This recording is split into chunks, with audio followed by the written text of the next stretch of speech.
ઉમરગામના તાલુકા magistrate મામલતદાર શ્રી સ્વર્ગસ્થ દલપતભાઈએ કયા દબાણમાં આવીને આત્મહત્યા કરી, કોના દબાણમાં આવીને આત્મહત્યા કરી, ખૂબ જ તલસ્પર્શી તપાસનો વિષય છે. આ દલપતભાઈ માત્ર સરકારી અધિકારી નહીં હતા, આદિવાસી સમાજના શુભચિંતક અને આદિવાસી સમાજનું ઘરેણું હતા. એમના પણ કયું પ્રેશર આવ્યું, કયું રાજકીય દબાણ આવ્યું અને કોણે રાજકીય દબાણ કર્યું એ તપાસનો વિષય છે ને એ તપાસ થવી જ જોઈએ.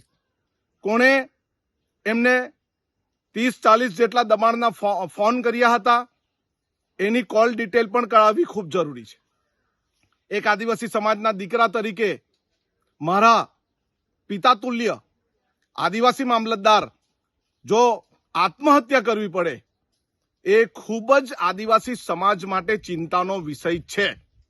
અને આ દબાણ સત્તાધારી પક્ષ દ્વારા કરવામાં આવ્યું અને એ સત્તાધારી પક્ષના કયા નેતાએ એમને વારંવાર ફોન કરીને મરવા માટે, આત્મહત્યા કરવા માટેની દુષ્પ્રેરણા આપી એ પણ તપાસનો વિષય છે. આવનારા દિવસમાં આદિવાસી સમાજ આનો જવાબ માંગશે. અમે આદિવાસી સમાજ એમને શ્રદ્ધાંજલિ આપવા માટે હજારોની સંખ્યામાં જઈશું. જય આદિવાસી.